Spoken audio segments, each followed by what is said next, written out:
त्यांच्या सानिध्यात माझे वडील होते, मला सांगायचे लहान असताना, मी डी.वाय. पाटलाच्या गुराला उतरले नाऱ्या म्हणायची मला लहान असताना माझी वडील. Good, thank you.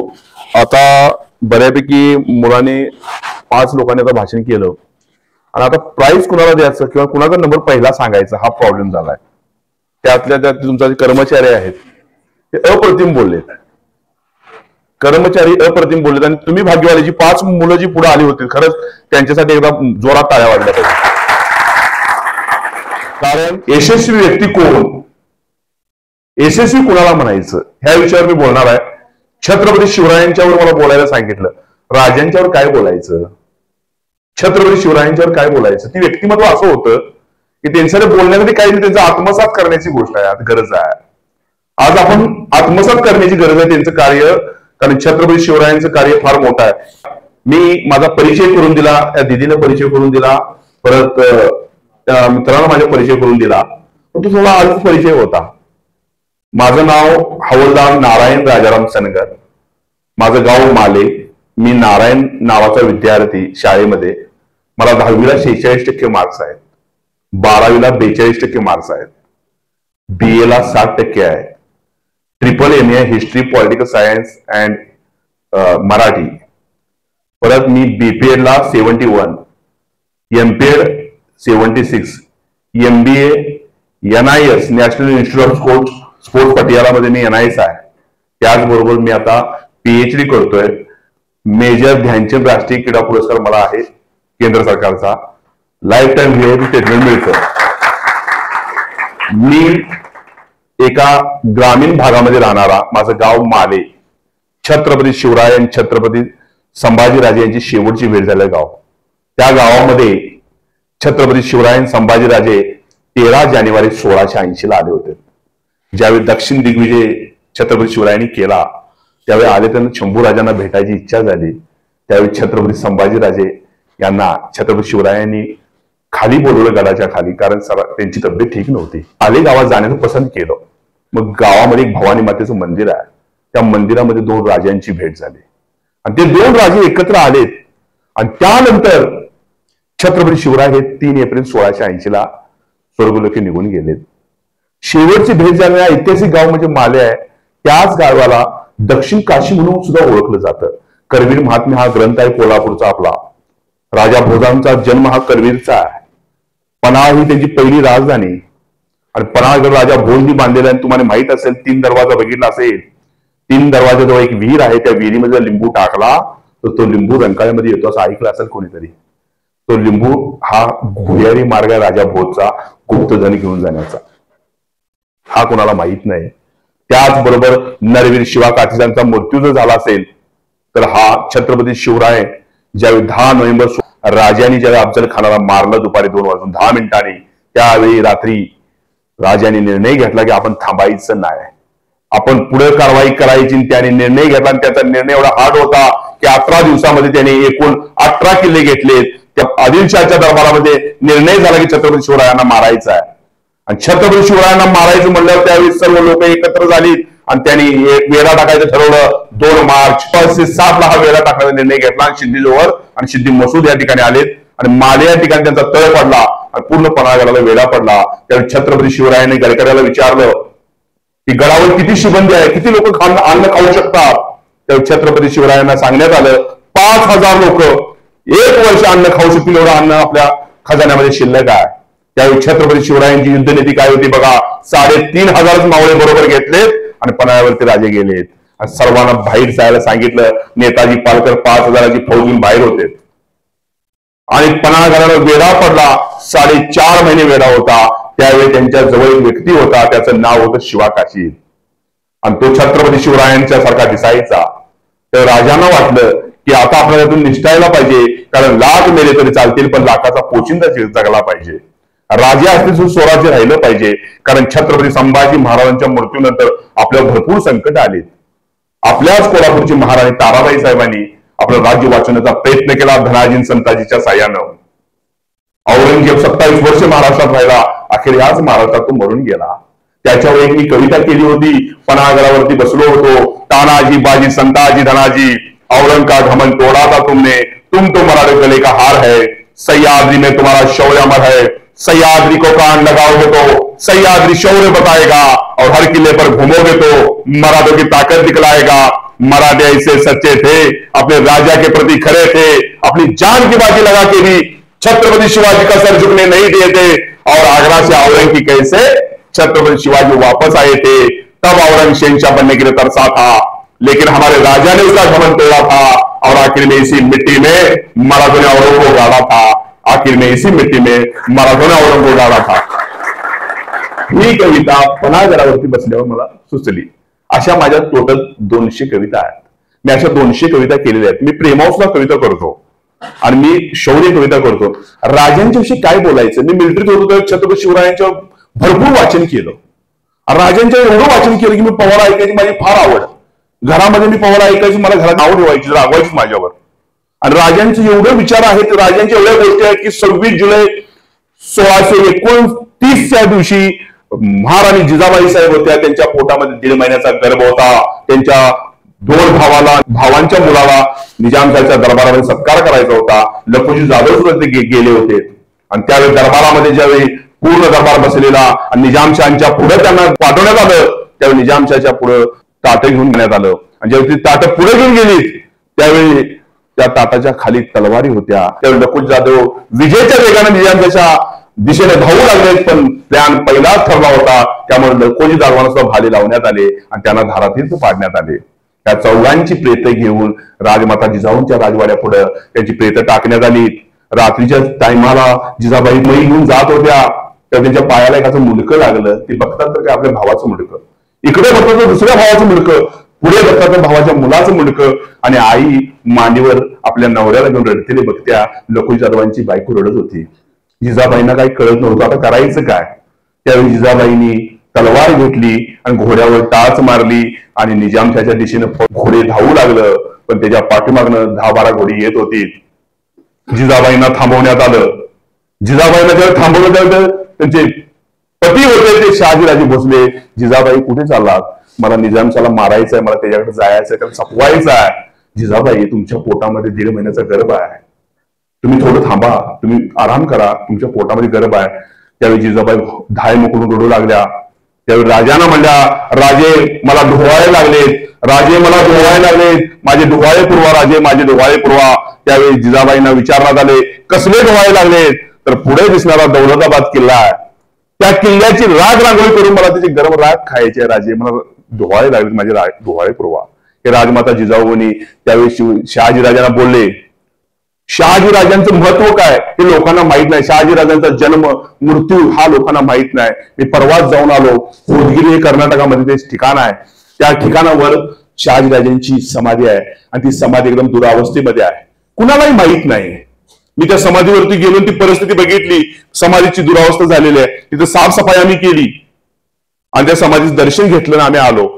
पण आम्हाला वाईट काय वाटतं, जर हिंदवी स्वराज्य स्थापन झालं असेल तर हे कुणामुळं, तर हिंदवी स्वराज्य स्थापन झालं ते फक्त शहाजीराजे भोसले यांच्या प्रेरणेमुळे झालं। कारण आदिलशाहच्या दरबारामध्ये शहाजीराजे भोसले मोठे सरदार होते। ज्यावेळी छत्रपती शिवरायांनी वयाच्या 16व्या वर्षी तोरणा किल्ला घेतला आणि ही बातमी ज्यावेळी आदिलशाहला समजली, त्यावेळी आदिलशाह दरबारात हसला आणि तो आदिलशाह म्हणला की शहाजीराजे के बेटे ने तोरणा किल्ला ले लिया, खंडन जैसा किल्ला है, और ये किल्ला लेके क्या करेगा, बोला लेने दो उसको, जाने दो। ये क्यों, वो शिवाजी महाराज को 2 मिनट में खत्म कर सकता था, लेकिन असं का केलं त्यानं, तर त्यांच्या पुढे शहाजीराजे भोसले होते। त्यांची दहशत होती, जर शिवाजीवर माणसं पाठवली तर शहाजीराजे माझ्या विरोधात बंड करतील, म्हणून त्यांच्या भीतीपोटी शिवाजी महाराजांच्यावर आक्रमण करण्याचं आदिलशाहनं टाळलं। आणि त्याच आदिलशाह जो हसला होता, त्यानंतर 20 वर्षानं छत्रपती शिवरायांनी 360 किल्ले घेतले होते आणि आदिलशाहीचा समूळ विनाश केला होता। मित्रांनो, ही गोष्ट विचार करण्यासारखी आहे। एका सरदाराचा मुलगा, पुण्याची सुट्याची सुभेदारी त्यांना मिळालेली, भरपूर कामगार त्यांच्या घरामध्ये होते, राज भोगत होते, तरी स्वराज्य निर्माण करण्याचा निर्णय का घेतला?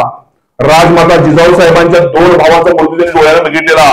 बाप ज्याने 60 वर्ष इमानदारीने निजामाची सेवा केली त्याला मारलेलं बघितलं, नातवाला बाप बघितलं मारलेलं, या सर्व गोष्टी ज्या बघितल्या, राजमाता जिजाऊंनी एकच निर्णय घेतला होता, हिंदवी स्वराज्याचा वेगळा कोणता राजा पाहिजे। ज्यावेळी आग्र्याला छत्रपती शिवराय गेले होते, त्यावेळी औरंगजेबाच्या दरबारामध्ये ज्या शिवाजी महाराज उभा राहिले त्यावेळी औरंगजेबाने छत्रपती शिवरायांना मारण्याचा निर्णय घेतला होता, पण त्याच्या सरदारांनी सांगितलं की याला मारू नका, जर मारलं तर महाराजांचे 4000 गुप्तहेर आग्र्यात फिरत होते. 4000 गुप्तहेर जर छत्रपती शिवरायांच्या केसाला जर धक्का लागला असता त्या क्षणी आग्र्याच्या किल्ल्यावर आक्रमण झालं असतं. आणि ज्यावेळी आम्ही आता परवाच कुणाला मालुसरे यांना भेटलो, तानाजी मालुसरेचे वंशज, त्यांना मी भेटलो आणि त्यावेळी त्यांच्याकडून थोडा इतिहास जाणून घेतला. त्यावेळी 3 लोकांना जेव्हा दरबारात बोलवलं, औरंगजेबाने यांची मावळे कसे दिसतात बघूया, त्यावेळी 3 लोकांना आत बोलण्यात आलं. त्यावेळी येसाजी कंक, बांदल आणि त्याचबरोबर तानाजी मालुसरे हे आग्र्याच्या भेटीमध्ये गेले होते. तिघांची तब्येत बघितली त्यावेळी औरंगजेब दिला की पूर्ण दरबाराला ही 3 मावळे सोपवू शकतात. तर ह्या शिवाजी महाराजांना मी पकडलं आणि ह्यांना जर मारलं तर आमचं सगळं विनाश करतील. त्यामुळे औरंगजेबाने तिथं निर्णय थांबवला. 1,25,000च्या फौजमधनं एक माणूस सुटून येणं ही साधी सोपी गोष्ट आहे का? ह्याचा विचार करण्यासारखी गोष्ट आहे. छत्रपती शिवराय हे इज्जतीने परत आलेत, ना की त्यांना पळून यायची गरज पडली. त्यांची दहशत होती औरंगजेबावर, त्यांची दहशत होती आदिलशाहीवर, त्यांची दहशत होती विरोधकांच्यावर. कारण छत्रपती शिवराय एवढे कडक होते, स्वतःच्या मेव्हण्यानं कर्नाटकमध्ये एका स्त्रीवर अत्याचार केला, जी महाराणी पल्लमा होती, त्या पल्लमावर अन्याय केला, अत्याचार केला, व्यभिचार केला, तर स्वतःच्या मेव्हण्याचं डोळं फोडायला मागं न बघणार राजा छत्रपती शिवराय. कल्याणच्या सुभेदारीची गोष्ट तुम्हाला माहित आहे. त्यांच्या सुनेला पुढे उभा केलं, सुंदर लावण्यखनी स्त्री, पण त्या स्त्रीचा सुद्धा आईचा दर्जा देणार राजा छत्रपती शिवराय. आता परवाच मी एक गोष्ट वाचली, कोरळी वारणानगर एरियामध्ये 12 मुलांनी आत्महत्या केल्या. आणि आत्महत्या का केल्या? एका महिन्यामध्ये एवढ्या आत्महत्या होण्याचं कारण काय? या आत्महत्या झाल्यामुळे तुम्ही विचार केला का तुमच्या परिवारावर काय संकट आले असतील, तुमच्या आई वडिलांच्यावर काय संकट आले असतील? एका मुलाला ताप जर आला तर त्याची आई वडील रात्रभर झोपत नाही आहेत. आणि तुम्ही जर एका छोट्या मोठ्या प्रेमासाठी किंवा एखाद्या अडचणीसाठी जर तुम्ही आत्महत्या करत असाल तर तुम्ही किती मोठा मूर्खपणा करताय मित्रांनो. हा मूर्खपणा आहे. तुम्ही जीवन घेतलेलं आहे हे पूर्ण जगण्यासाठी आहे, ना की स्वतःहून सुसाईड करण्यासाठी आहे. आणि आजकाल मुलांच्या मध्ये ही क्रेज चाललेली आहे की जरा टेन्शन आलं की आत्महत्या. माझ्या जीवनामध्ये भरपूर संकट आलेत. बॉर्डरवर मी सुद्धा होतो भरपूर. मी स्वतः एक व्यक्ती मरतेला बघितलाय, मूर्तीच्या रेल्वेतून आम्ही सुद्धा परत आलोय. माझा मित्र ज्याला आणि म्हणायचं की अरे तू इथून पुढे जाऊ नकोस, पाकिस्तानची HMG लागलेली आहे, जाऊ नकोस, तर तो पुढेच गेला आणि माझ्या देखत त्याला गोळी लागली, माझ्या देखत तडफडून मेला. मी स्वतः बघितलंय. हे अशा जो गोष्टी बघितल्या आपण मरणे हा ऑप्शन आहे का तुम्हाला? आणि आज मरणे सोपं झालेलं आहे सर्वांसाठी, कारण युट्यूबवर मोबाईलवर तुम्हाला सर्व गोष्टी मिळतात. तुम्ही चांगल्या गोष्टी का बघत नाही मोबाईलवर? सर्व लोकांनी चांगल्या गोष्टीच बघितल्या पाहिजे. मोबाईलचा वापर चांगल्या कामासाठीच केला पाहिजे. मी वारणा इंजिनिअरिंग कॉलेजवर ट्रेनिंग ऑफिसर काम करतोय आर्म फोर्सेसमध्ये. मी इंजिनिअरिंगच्या विद्यार्थ्यांना मुस्काडी लावतो सर, आणि मुलं माझ्या जवळ येत नाहीत कारण मला राक्षस शिक्षक म्हणतात. माझ्या दरवाजावर हॉर्न लिहिलंय, माझ्या ऑफिसच्या दरवाजावर. त्या मुलांना मी एवढं हार्ड ट्रीटमेंट देतो की माझी मुलं ज्यावेळी 100% प्लेस होतात. आणि हे प्लेस व्हायचं कारण की आमच्या आर्म फोर्सेसचा रूलच असा आहे, आमच्या बॉसचा निर्णयच असा आहे की बिलकुल सर्वांना नेम समान. रात्री 10ला मोबाईल आम्ही मुलांचे जमा करतो सर. आज मुलं एखादा पिक्चर बघायला सुरुवात केली 11 वाजता तर 3 वाजेपर्यंत पिक्चर संपत नाही, डोळे काळे व्हायला सुरुवात होतात. अशा मुलांची परिस्थिती आहे. मग मुलांनी वेळ कुठे घालवायला पाहिजे? हे आयुष्य काय आहे? तुमच्या जीवनात तुम्ही मोठे होणार का छोटे होणार हा ठिकाण आहे, हे इथंच ठरणार आहे. तुम्ही मोठे होणार आहात का छोटे होणार आहात? तुमच्या आयुष्यात तुमचं कल्याण होणार आहे का तुमचं अकल्याण होणार आहे? वडिलांच्या जीवावर जगणार आहे का स्वतःचं अस्तित्व निर्माण करणार हे इथंच आहे. छत्रपती शिवराय मी तुम्हाला का सांगतोय की शिवाजी महाराज 16 वर्ष हा जेव्हा निर्णय घेतला तर छत्रपती शिवरायांना कसं वाटलं असेल? कारण स्वतःची सुभेदारी होती, वतनदारी होती, पैसा घरामध्ये तो नोकर चाकर होते, तरी राजा मागं पडला नाही. स्वतःचं स्वराज्य स्थापन करण्याचा निर्णय घेतला. 6 जून 1674 राज्याभिषेकचा सोहळा झाला. त्यापासून छत्रपती शिवरायांच्या मृत्यूपर्यंत एकदा सुद्धा लढाई हरले नाहीत. छत्रपती शिवरायांनी आपल्या प्रजेसाठी 2 पावलं माघार घेतली. आज एखाद्या मुलाच्या जीवनामध्ये संकट आलं तर 2 पावलं माघार घेणं गरजेचं आहे मित्रांनो. आज आपण माघार घेत नाही, आपण निर्णय घेतो डायरेक्ट, आणि तो निर्णय एकदम चुकीचा असतो. तो निर्णय झाल्यानंतर सर्वांना पश्चाताप होतो. परवा एक विद्यार्थी असंच वारणेवर असंच एका विद्यार्थ्याने सुसाईड केलं बिना विचार करता. नॉर्मल भांडण घरामध्ये थोडं वैचारिक मध्ये जाऊन सुसाईड केलं. पण त्या सुसाईडचा परिणाम काय झाला? तो वडील रडतेला बघितलं, वडिलांचं काय परिस्थिती झाली असेल, आईची काय परिस्थिती झाली असेल. ह्या जगामध्ये सगळ्यात मोठं दुःख काय आहे मित्रांनो माहिती आहे का? ह्या जगामध्ये सगळ्यात मोठं दुःख जर असेल तर बापाच्या देखत मुलाचा मृत्यू. हे सगळ्यात मोठं दुःख आहे. मुलाच्या देखत बापाचा मृत्यू झाला तर चालतो, मुलाच्या देखत आईचा मृत्यू झाला तरी सुद्धा चालतो, पण आई बापाच्या देखत जर मुलाचा मृत्यू झाला तर ते सगळ्यात मोठं वाईट दुर्दैव आहे. आणि आजकाल मुलं हा विचार करतात. जीवनामध्ये संकट खूप येतात मित्रांनो. मी स्वतः एवढं शिक्षण घेतो, मी शिक्षण घेत असताना मी मोठमोठ्या ठिकाणी जातो, मोठमोठ्या लोकांना भेटतो, त्यावेळी लोक मला सांगतात आणि त्यांचं ऐकतो. मी माझ्या मुलांच्याकडून शिकतो. माझी मुलं फार ऊर्जा देतात, त्यांच्यावर भरपूर ज्ञान आहे, पण त्या ज्ञानाचा योग्य वापर केला पाहिजे. मी दिशा दाखवण्याचं काम करतो, ज्ञान देण्याचं काम मला करायची गरज नाही मुलांना. आज तुम्ही ज्ञानी आहात. ही 5 मुलं स्टेजवर आली. वयाच्या 36व्या वर्षी मी रिटायर झालो, वयाच्या 16.5 वर्षी मी भरती झालो आणि पहिल्यांदा जेव्हा स्टेजवर मी आलो 36व्या वर्षी, त्यावेळी चाटे कोचिंग क्लासेसची मुलं वारणा कॉलेजवर बसली होती सर, आणि त्यांचे चेहरे बघून मला स्टेजवर बोलता आलं नाही सर. 36व्या वर्षी मी वरती गेलो, माझं नाव सांगितलं, माईक खाली ठेवला, म्हणून मला माफ करा मित्रांनो, तुमचं चेहरे बघून आणि तुमची कॉन्फिडन्स बघून मला धाडस होईना झाली तुमच्या पुढे बोलायचं. आणि आज तुमची मुलं 5 मुलं ही पुढे आली. बेशक त्यांनी बघून वाचलं असेल, बोलले असतील, पण त्याचा कॉन्फिडन्स येणाऱ्या काळात 20व्या वर्षीचा मुलगा बघून बोलत असेल तर 30व्या वर्षी तो मुलगा बिनबघता बोलेल आणि 40व्या वर्षी तो जगातील सर्वश्रेष्ठ व्यक्ती बनेल, ताकदवर व्यक्ती बनेल, चांगला व्यक्ती बनेल. कारण ज्या मुलाची आई लहान असताना एक्सपायर झाली, ज्या मुलाची लहानपणी लाकडं बोलायची सुरुवात केली, शिक्षणाची ओढ होती पण शिक्षणाची संधी मिळत नव्हती, तो पुढे जात होता, बिझनेस केला. बिझनेस केल्यानंतर थोडा बिझनेस लॉस झाला, परत 26व्या वर्षी एका इलेक्शनला उभा राहिला, तो इलेक्शन हारला, परत बिझनेस केला, तो हारला, परत पुढे जात राहिला, परत शिकत गेला. तो शिक्षण घेत होता पण बिझनेसमध्ये लॉस होत होता. तो इलेक्शनला उभा राहत होता, निवडणुकीला उभा राहतो, पडत होता सर. तो 45व्या वर्षी परत एका इलेक्शनला उभा पडला, परत 48व्या वर्षी बिझनेस केला, त्यात मध्ये लॉस झाला. असं लॉस होत गेला. 50व्या वर्षी जिल्हा परिषदेच्या इलेक्शनला उभा राहिला, पडला, आणि 52व्या वर्षी युनायटेड स्टेट ऑफ अमेरिकेचा राष्ट्राध्यक्ष झाला अब्राहम लिंकन. हा कॉन्फिडन्स मित्रांनो, अपयश मग फास लावून पहिल्यांदाच झाला पाहिजे. माझी आई एक्सपायर मारायला पाहिजे त्या व्यक्तीनं. काय केलं? आज त्या इतिहासात का नाव आहे त्यांची? एपीजेचं नाव इतिहासामध्ये का आहे? आणि आपण का करू शकत नाही? मी जर का वक्ता होऊ शकत नाही? मी का शिक्षण घेऊ शकत नाही? एका मिलिटरीमॅनचं शिक्षण काय असतं? आम्ही काय करायला पाहिजे? आम्ही एक सिक्युरिटी गार्ड या सिक्युरिटी ऑफिसर हीच आमची पात्रता आहे का? नाही. आम्ही काहीतरी वेगळं करू शकतो. मी सुद्धा पीएचडी करतोय. मी का पीएचडी करू शकत नाही? मी सुद्धा कविता करू शकतोय. मी सुद्धा छत्रपती शिवरायांची एक परवा केली कविता. अवकाशाला घालून गवसनी सूर्य गेला असताना सह्याद्रीच्या काळोखात चंद्राला साथीला शिवरायांचे मावळे आम्ही नाही झुकणार कुणापुढे. जीवाची बाजी लावून आम्ही जिंकू सारे गड किल्ले. तानाजी बाजी असाजी मावळे आम्ही कणखर सारे. त्यांच्या मातीत आमचा जन्म आम्ही खरंच भाग्यवान सारे. आम्ही शिवरायांचे मर्द मावळे. आम्ही शिवरायांचे मर्द मावळे. ही कविता करण्यासाठी 5 मिनिट लागली मला, 5 मिनिट्स. आणि ही कविता त्याच्या अगोदर 2 दिवस प्लॅन करता मी करायची, मला झाली नाही सर. आणि 5 मिनिटात ही कविता झाली. ही करण्यापाठी काय आहे? राजांच्या बद्दल प्रेम आहे, आस्था आहे.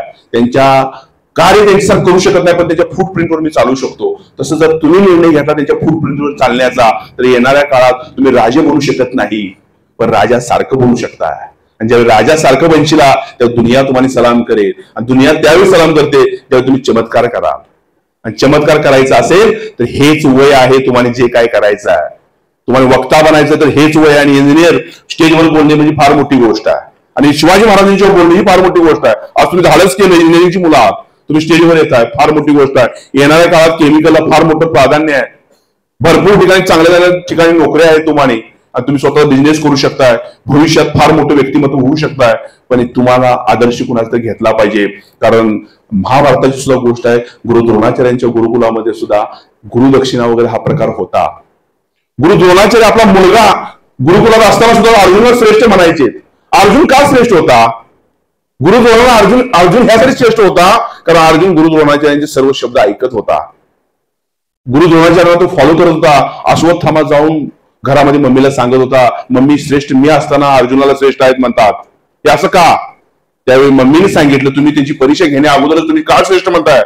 मग त्यावेळी द्रोणाचार्यांनी मम्मीने सांगितलं म्हणून परीक्षा घ्यायचा निर्णय घेतला. आणि ज्यावेळी द्रोणाचार्य एका नदीच्या कडेला पोहायला गेले, नदीमध्ये उडी मारली आणि त्यावेळी नदीमध्ये त्यांच्या अंगावर मगर येऊ लागली. सगळी ओरडायला लागली. कौरव पांडव ओरडत होती. पण जशी मगर त्यांच्या अंगावर झडप घेणार तशी एका मुलानं मध्ये उडी मारली आणि तो म्हणजे अर्जुन होता. आणि त्या अर्जुनाला द्रोणाचार्यांनी बाहेर आणलं आणि अश्वत्थामा सांगितलं, अश्वत्थामा म्हणून मला अर्जुन प्रिय आहे कारण गुरुच्या प्रती समर्पित आहे. तुम्ही गुरूंच्या प्रती समर्पित राहिलं पाहिजे मित्रांनो.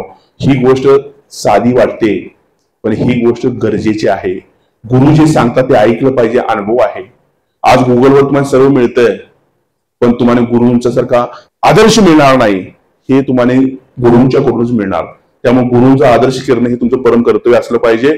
आणि आज मला सरांनी केमिकल डिपार्टमेंटच्या लोकांनी मला इथं बोलवलं त्याबद्दल DYP पाटील सारख्या कॉलेजमध्ये माझ्यासारखा ज्या व्यक्तीचा वडील डॉक्टर DY पाटील कॉलेजच्या फाउंडर मेंबर आहेत, जे पद्मश्री डॉक्टर DY पाटील यांच्या गुराळावर गुळव्या म्हणून काम केलेला व्यक्ती, कधी तर आमच्या वडिलांनी यांच्या गुराळावर चिपाड उचलली असते.